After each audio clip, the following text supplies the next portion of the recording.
in July. She did not get back to me. Okay, you guys wanna sit? Please, Monika, please.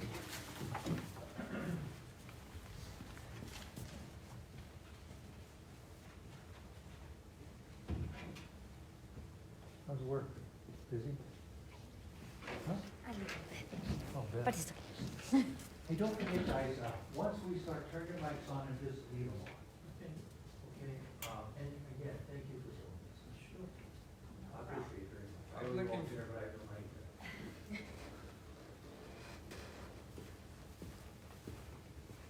Oh, phone.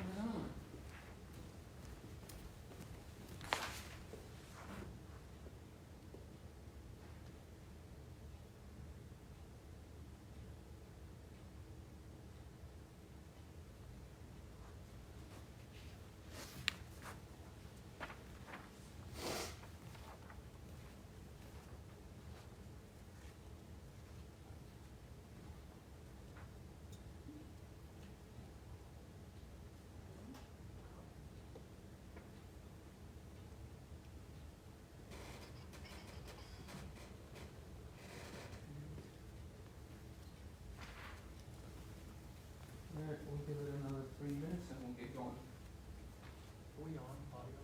I think so. I can mute it.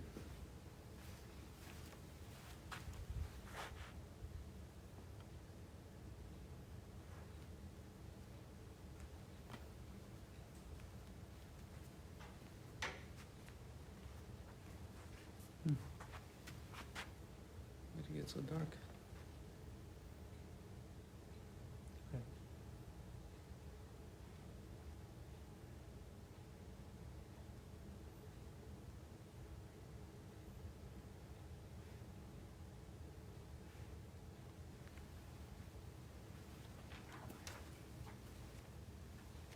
Ricky, what's the website, Jefferson? Jefferson, your Facebook page. Jefferson, Erie. Or Jefferson Educational Society.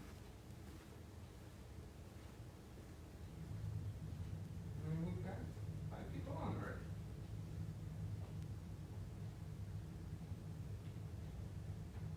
Good evening, folks at home. We'll begin in about 3 to 5 minutes. This is a briefing on the coronavirus here at the Jefferson Educational Society. Please bear with us. Thanks.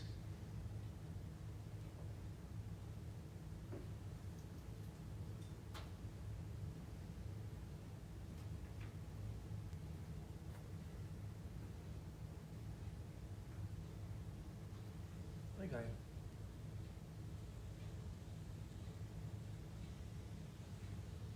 Fergie. Yeah. Got it. Yeah, I'm gonna shut the audio off here. All right.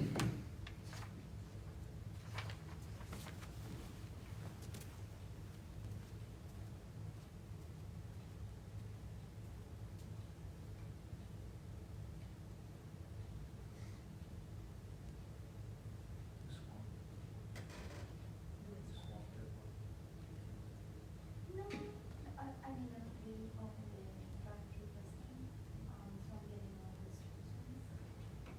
Yeah, just give you one. Yeah, I'm not seeing them. Oh, I'm just consulting through the 12 months. Yeah. Yeah. You gotta be smart over there. It's just setting up the units, screening the patients. No, I'm just kidding. I'm just various.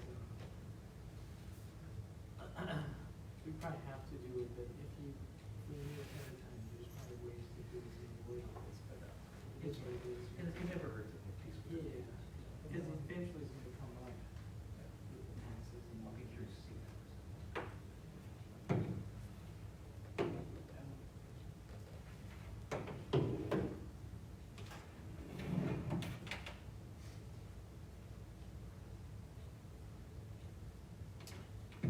All right. Ready, sir?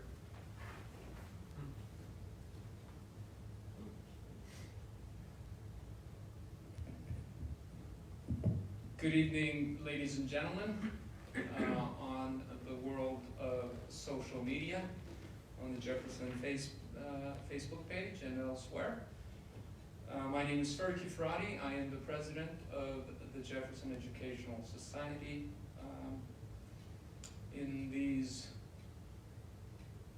times of difficulty that our nation is facing, we want to continue some of our programming here at the Jefferson while obeying the rules of social distancing by doing all of our programming via live streaming. Thanks for being here with us. We are going to do Q&A coming up with the great doctors from LECOM that are here with us. So if you have questions and you want your questions answered, the best way to do that is by posting on the comment section of this video stream.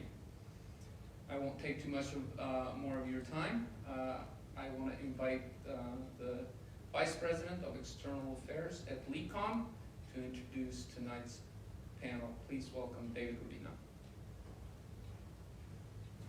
Good evening, everyone, and thank you very much, Ricky. First off, from LECOM's perspective, we so appreciate this opportunity to cooperate with the Jefferson Educational Society and bring what we think, as evidence from the last time we did this, answers to the questions that you have. I'm surely not going to bore you by saying anything really more than that. I am very pleased to have with us tonight Dr. Monika Murillo, Dr. Melanie Dunbar, and Dr. James Lynn. They will briefly introduce themselves, say a little bit about the disease, a bit about themselves, and then the floor is open for questions.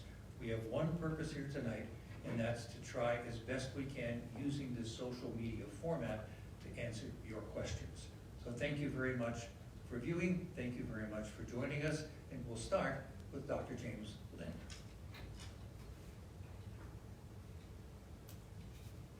Thank you, Monsignor. So, my name is Dr. James Lynn. I am the president of LECOM Institute for Successful Aging. We oversee the entire senior service line for our health system. Mainly, we reach across geriatric medicine from outpatient through home health and hospice. And we serve 389 skilled nursing facility beds here in our community. And we also have some personal care and independent senior communities. And my job really, the last week and a half, is trying to keep our residents in our communities safe, as well as our employees that are caring for these high-risk, vulnerable individuals. So as of last week, when the disease was increasing in numbers, we took many action steps to ensure that we have a plan to keep our residents safe, as well as our employees safe. So we established a command center for our entire service line, where it serves as a central command to communicate across our system so that we can share resources and we can communicate updates, as well as keeping patients, family, and patients in the loop as to what's going on. And really, it has 7 pillars. Number 1 is communication. Number 2 is staffing, management, and protection. Number 3 is supply management. We're having very significant issues and shortages of masks, gloves, as well as PPE or personal protective gear for our staff to go in potentially to take care of a patient that is suspected to have the virus. And then the 4th one that we have is facility management. So with 389 beds spread across the community, we have to come up with a really efficient way to not only take care of the patients that are still coming out of the hospital to our skilled nursing facility beds, we also have to ensure that we protect the current residents that are in the skilled nursing facilities. So we're constantly looking at ways to sort of minimize the risk and also not stopping the emissions from the hospital And we're working very closely with our partners, St. Vincent's as well as Hammett and Mill Creek Community Hospital, obviously. The next pillar that we have set up in our command center that we update every day would be finance. So with this increasing urgency, none of these are budgeted, so it's very important for us to keep track of what's happening and stuff. So we have a team of people looking at our constant budget and things like that. We also have an education arm that we're constantly educating our staff and patients on a daily basis, and we do updates on every day. When there is new information pushed out by the CDC as well as Department of Health, we keep abreast of all of our staff and our team so we know what's going on. And finally, lastly, we have established a committee to actually communicate with families, and we're trying to get technologies going so that we can do virtual visit. As all of you may know, if your loved one's in the skilled nursing facility, there's no visitations as of now except for compassion care, meaning if your loved one's in hospice, we will allow one visitor at a time, and there's extensive screening questions that we ask to obviously protect our employees and our patients in the community. So a lot of things have changed. The way we deliver care has somewhat changed because we have shortage in supplies and we have to be very efficient. And that's what has been going on in the last week, and we have a lot of more work to do to prepare the number of increase in numbers. So with that, I'll pass it on to Dr. Murillo. Good evening. I am Dr. Murillo, infectious diseases specialist. I am here to answer any questions about basic science of coronavirus. I am by no means any expert because we are all learning from this new or novel virus. It's so-called novel because it's new, and our species or human species doesn't have any immunity to it. So has a higher risk of developing pandemia because of that. Also, we have a virus who can be transmitted from an asymptomatic person without knowing it. And also we have a virus with a high fatality rate now that is spreading very around the world and everywhere. I'm Melanie Dunbar, Director of Behavioral Health at LECOM, and in my role, I've been pushing out mental health wellness information throughout our institution, so faculty, staff, and students, even though they're not on campus, to help address some of these mental health concerns that come up and the stress associated with dealing with this this virus. So we've seen a big increase in mental health concerns, anxiety and depression, overall stress level, and it comes from a few areas. The first being just the uncertainty of the situation. We do not know, as Dr. Murillo said, where this is going to go, and we're learning continually about it. And that is really difficult as human beings. We like to know what's going to happen. The unknown is difficult and causes us a great deal of stress. So that's, I think, the first part. Then the social distancing that we need to do and the impact that that has on our mental health. We are social animals, and so having to isolate causes mood issues, loneliness, boredom, which also affects our overall mental health. And this increases over the course of time, so the longer it goes on, the more the effects. So as a mental health provider community, really looking at the effects on the general population, but then also on provision of mental health services to current individuals who need it, which is also being strained in the course of dealing with this disease. Okay, thanks everybody for that introduction. We'll start with a question that came in via email, which is how is the coronavirus or COVID-19 different than the flu? How is this more than a flu? So it's more than a flu because we somehow have immunity to flu already. Flu has been here in multiple cycles since 1918, Spanish flu. Also, we have a vaccine already for flu that even though it's 40-50% preventive for complications of flu, we do have it. Also, we have treatment as well. We have antivirals. For this new or novel coronavirus, we don't have anything. So we have no immunity, and we actually don't know how it presents until now with the studies from China and Italy. Great, thank you. Coming to Erie, Pennsylvania, another question is, are Erie hospitals prepared for the pandemic? Because what we're hearing is that we are not prepared in the nation. Is Erie ahead or behind the national preparedness for this pandemic? So I think, as Dr. Murillo said, this is a brand new virus. I think the world is dealing with a pandemic right now. You know, everybody experiencing the same thing across the world. Are we behind? I absolutely not. Are we prepared? We never anticipated that there's going to be a pandemic. However, I think in our Erie community, we are very vigilant. All the health systems are very vigilant about the virus, and we also have a little bit more time than the bigger cities in terms of preparing for it.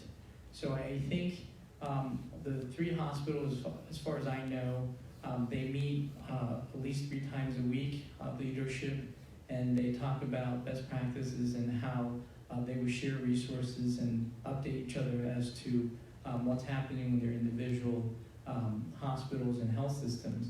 So I think we are as prepared as we can be. I think the challenge now is that we just have to make sure we have enough supplies and we're efficient and we're not wasting supplies. And you know, everybody is sort of looking at what the usage is per day in terms of their equipment and then how they're going to replenish that. And so as far as our community is concerned, I don't think we're any worse off than any other community. In fact, I think we're in a better position than a lot of the major cities, just because of the number of cases we have and the time that we still have to prepare for it. Okay. Sticking with that, so President Trump was quite excited about a possible cure the other day, about using medicine that cures malaria. Are we close to getting the cure for COVID-19? Do we know? We don't. What President Trump was talking about was hydroxychloroquine plus azithromycin. They use that in China, about 250 patients. Also, they use that in Italy. And it has been shown some improvement in clinically and radiologically, that combination. However, to call it cure, I think it's a little bit premature. We need a lot of studies and a lot of randomized clinical trials to develop an actual cure to the virus. They are conducting multiple clinical trials with antivirals, like remdesivir down in Nebraska. It's sponsored by the NIH, and but we're still at least 1 month, 2 months ahead while we recruit patients. Thank you. Going to behavioral health, we have a question here on Facebook. Anyone have any ideas on how to help others while in isolation? There's a lot of things that we can do to help ourselves and others around us in dealing with the social isolation.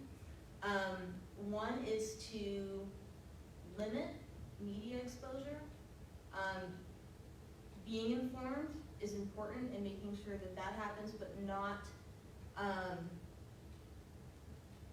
being inundated or consumed by it, which is very easy to do when you are housebound. Keeping routines as much as possible. Structure in our lives is important, so making sure that that continues. Making sure to use things like Skype and FaceTime and other resources to keep in touch with each other and help in that way. Also, our environment's really important to us, so making sure that we keep that in a positive state helps keep our mental frame of mind well.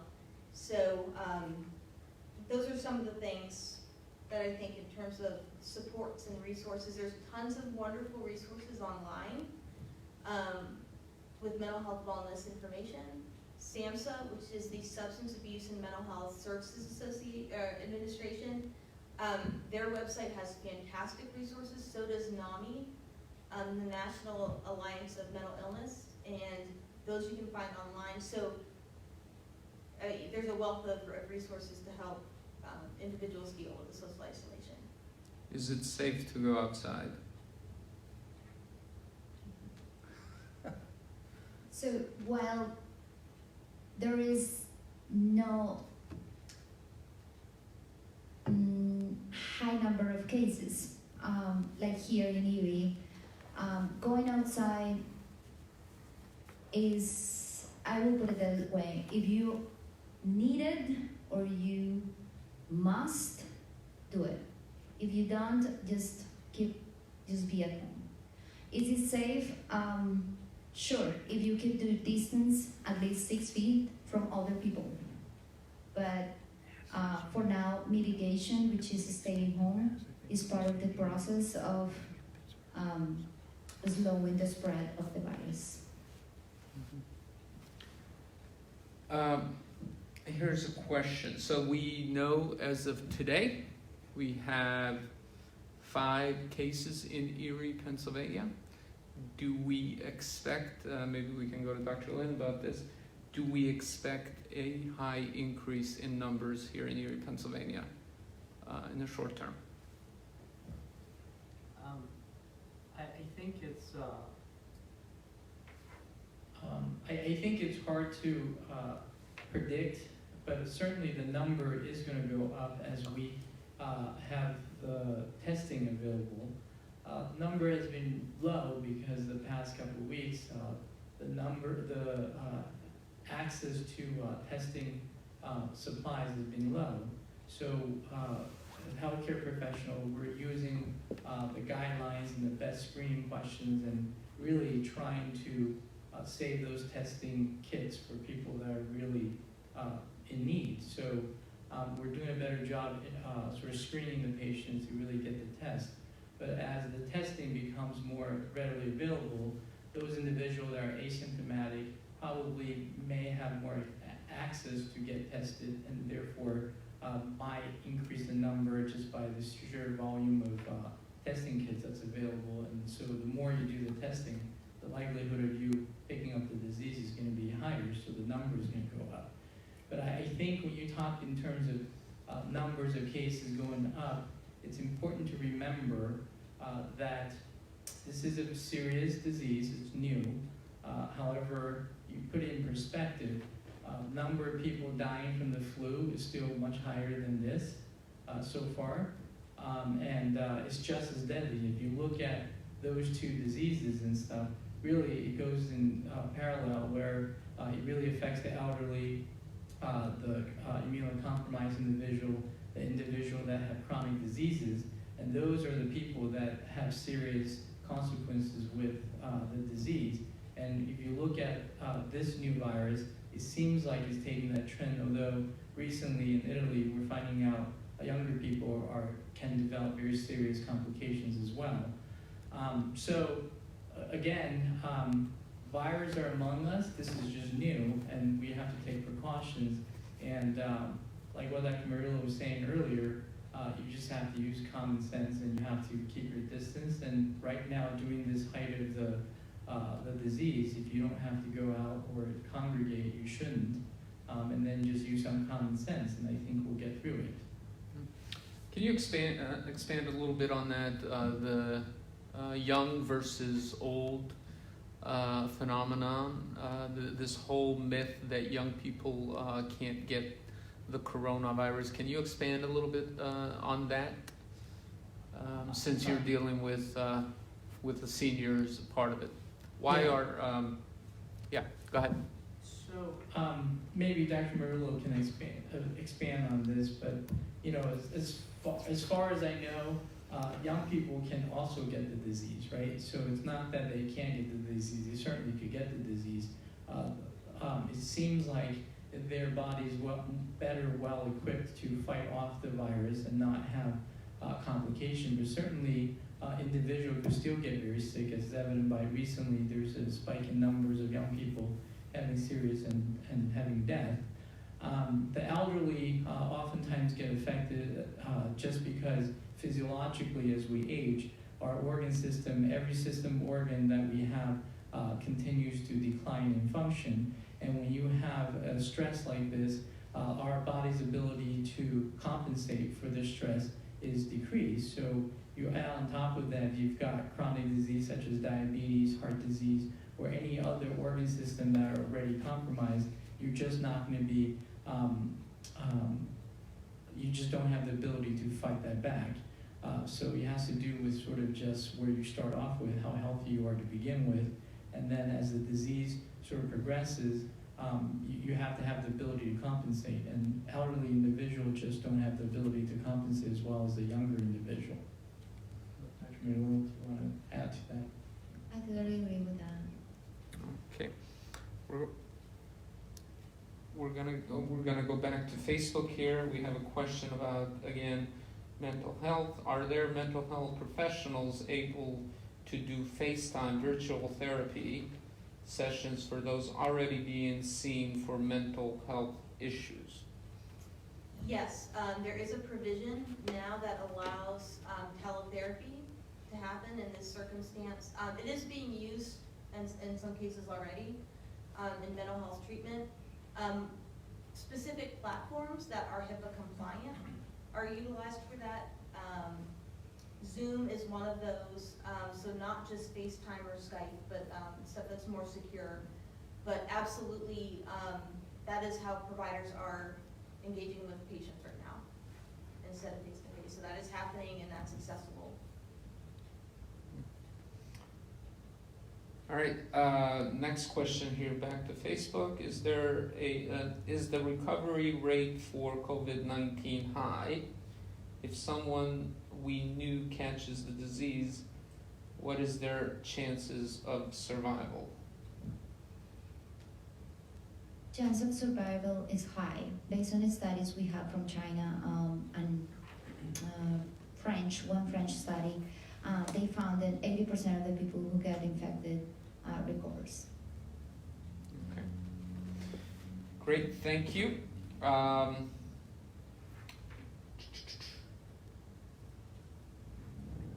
me see where we want to go next.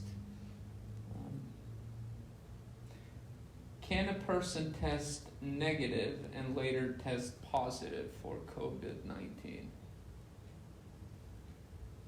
Yeah, so there is, so COVID-19 is tested by PCR, which means they are quantifying the RNA from the virus. That test for any virus is very high sensitive, which means the capability of a test to be positive is very high. However, from China, the sensitivity for COVID was 66%. So there is a big gap of missing positive tests. So if you have symptoms and there is a test negative, but you have high risk factors or risk factors, like you travel to a high community spread area, or you're a healthcare worker, we actually can retest 2 days later. Okay, thank you. I guess we can stay on the test issue here. Another question is, are there enough test kits in Erie, or we still need more and more? So last week we had lots of kids. So right now our capability to test is way higher, and the turnaround from the test is actually good. It used to take 5 days to come back. Now it's taking a couple of days. So we are getting more and more, and it's getting better. It's still a little bit limited, but we are working hard to get enough to test everybody. I think for the past week we have done 300 tests over all over the United States. So and that's way better than even South Korea. So it's getting better. Thank you. Dr. Lin, most of our audience is elderly here at the Jefferson. Should they be going to grocery stores? I would answer it this way. If they don't need to go, they shouldn't go. Absolutely, if they have to go, they should take precautions. So number one, if they do go, my suggestion would be that they obviously keep their social distance 6 feet apart. They carry a hand sanitizer with them and hand sanitize wherever they go, right? They should go with the intention of going there, knowing exactly what they need, make the list, don't hang out.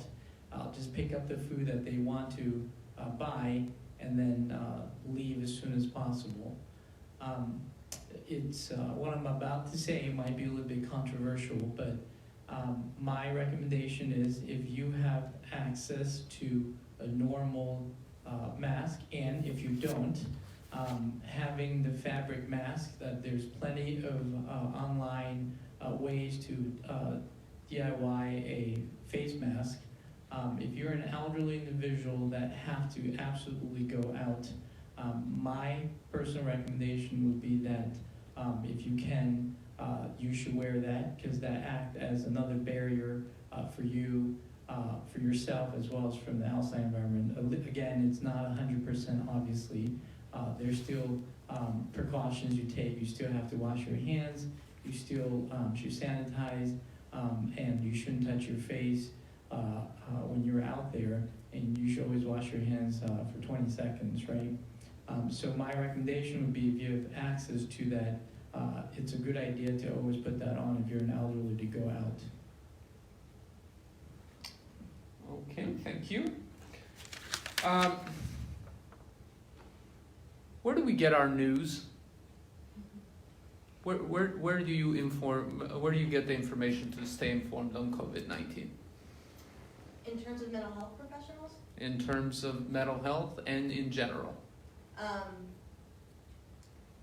Seems like the best information is coming from the World Health Organization, the CDC, in terms on the medical end, and like I said, SAMHSA and NANI on the mental health end. So having trusted sources, and not just going with everything that's out there. There's a lot of varied things, a lot of things that may not be accurate. So those are some sources that we know are accurate and are good places to look for information. Thank you. All right, so China seems to be having figured out and sort of stopped the COVID-19 from further spreading. Are we going to be able to do that here in the United States?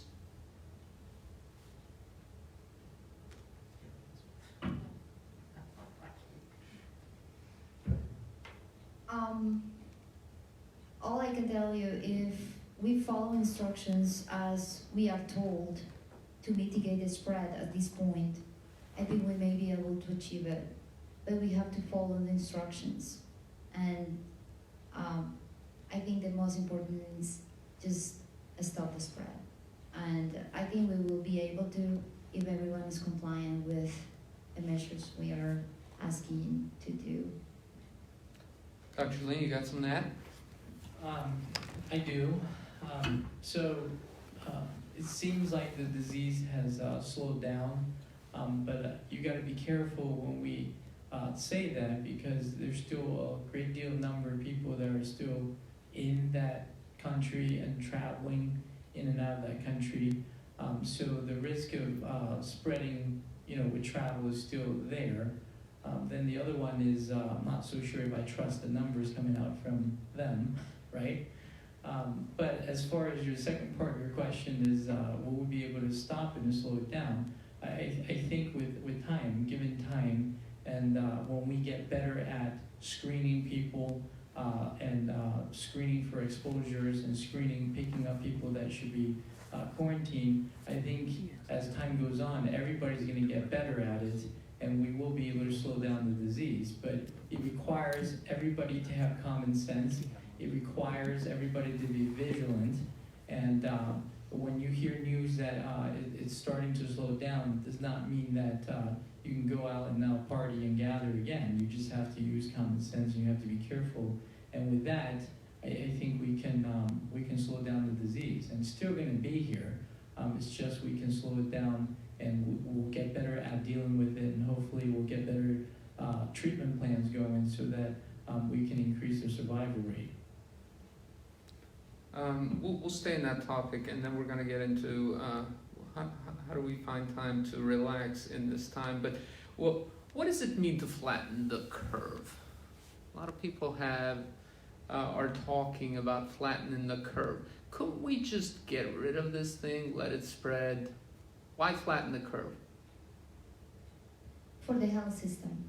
So what that means is when there is a pandemic or epidemic, there is a peak. So if we keep doing what we were doing before all this, we all gonna get infected. And if we all get infected, the health system won't be able to take care of sick people, because health system is full as it is. So if we get all these extra sick people, there is no way we can bend everybody or tube everybody and have them in the health system. So what flatten the curve means is slow the spread or mitigation, which is staying home, don't gather, and all of these recommendations to slow the spread and have cases, but not saturate the health system as we were anticipating, with the increase in numbers to happen in the near future. Okay. I guess there's a couple of questions. Some of the myths that are going around. Social media, which is if you drink hot water, it's going to wash down the virus to your stomach and keep it away from your lungs. That's the one that I read today. The other one is ibuprofen is bad for you if you get COVID-19. What do you say to that? Myth breakers here. I think that I can answer the first question. I don't think that's true. Okay? I think keeping basic common sense hydration is very important. I think when you want to stay healthy and keep healthy during these type of things naturally, you should, if you're a smoker, the number one thing you should do is to quit smoking. Number two is that you should get a good sleep to boost your immune system. There are natural vitamin diet that can boost your immune system. Those are natural ways that you could help yourself in terms of fighting off the disease. And lastly, having a regular exercise is also helpful. So diet, sleep, and exercise are the three main things that you can do, and limit the bad fast stuff that you do to your body, A, smoking, B, moderate your alcohol intake. These are ways that you can keep yourself healthy, and those are not myths, right? As far as the ibuprofen comment, I have read that that does somehow complicate the disease, the episode of the disease or complication of the disease, and I'll let Dr. Murillo, if she knows more than that topic, answer that. It hasn't been proven to help or worse the disease, so that's a myth. Okay, thank you. So, social media, good, bad for you when it comes to COVID-19? I think like with anything else, it's in moderation. Mm-hmm. And making the right choices in that, because it can be very useful in terms of keeping in contact with people and sharing positive stories, which is something we need during something like this. So it can be very effective and helpful in those ways. But also watching and being vigilant against the things like the myths or negativity that is out there too. So you want to limit that end of social media. So I think it's just being smart about it and moderation. Okay. We have a question here from one of the people watching. There is a disconnect in regard to the number of fatalities.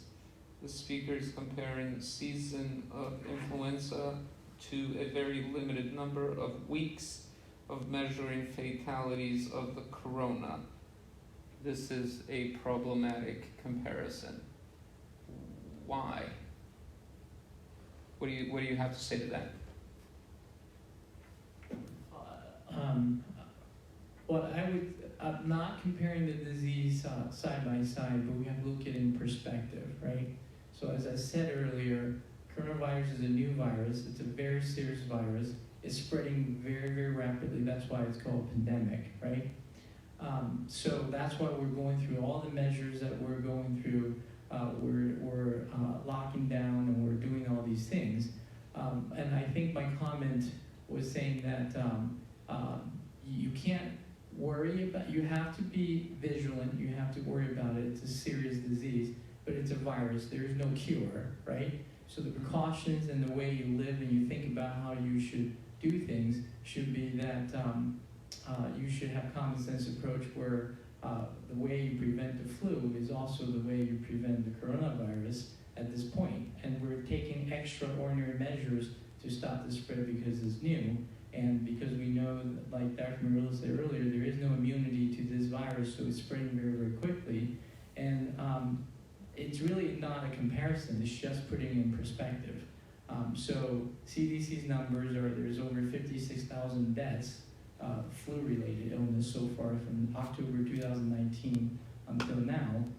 And the number of deaths in the United States from this is rising, but it's new. So we don't know how it's going to play out, but it's obviously serious. So I don't mean to downplay the new virus when I made that comment. So, Dr. Murillo, do you have anything to add? Thank you so much for that, Doctor.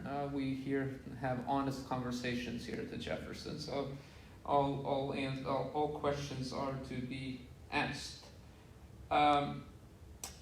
One person here says, I ordered my N95 mask a while ago and haven't received it. Should I make my own, or does it help? And does it help? I think you, Dr. Lin, answered whether it does help. If somebody were to go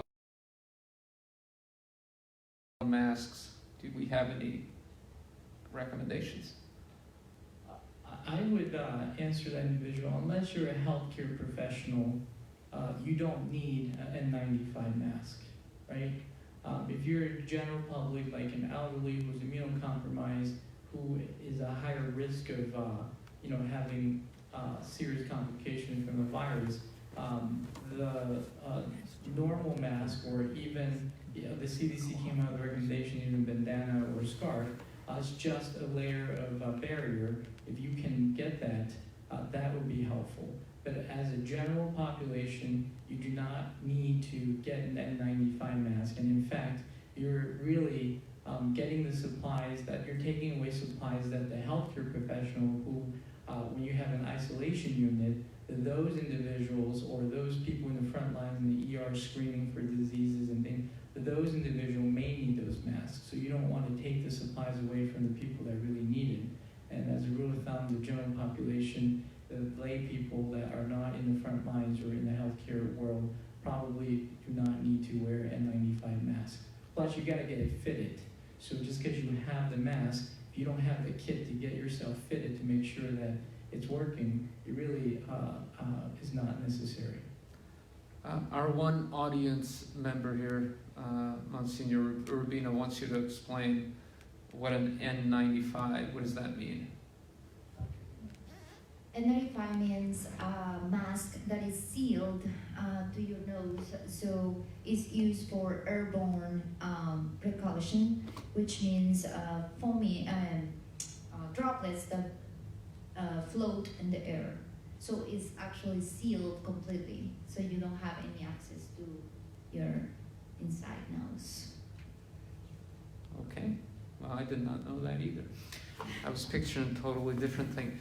Has LECOM seen a rise of people wanting to get tested? Anybody really? Because this is some sort of a panic, right? How do you tell the difference between a common cold and what could be serious?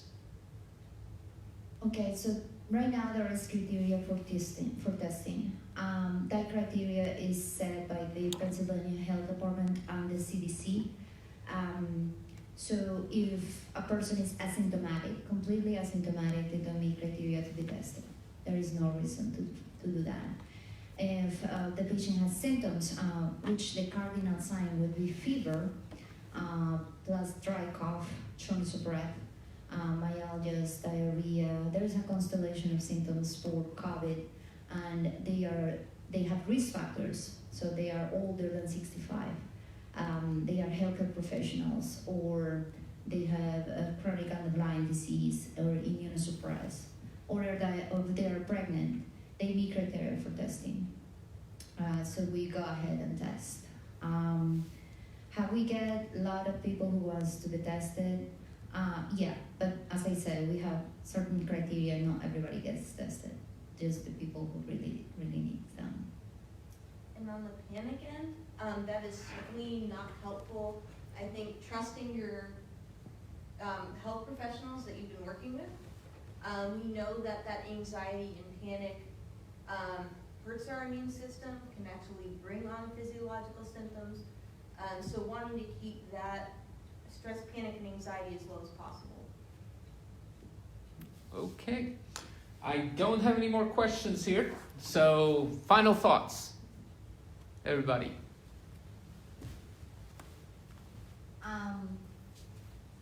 Again, don't panic.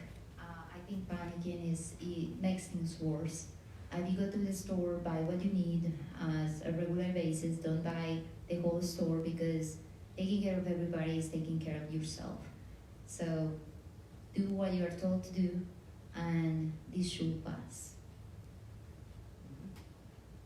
I would agree with that, and the final thoughts are, if you're at home, you can do certain things for yourself, and I went over that again. Watch your diet, quit smoking, wash your hands, and use common sense approach. If you don't need to go out, don't go out.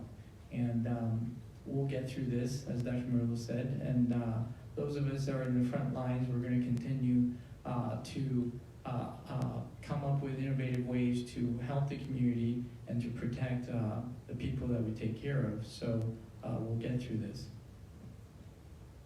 I think managing and addressing your own stress level and taking care of that is vital.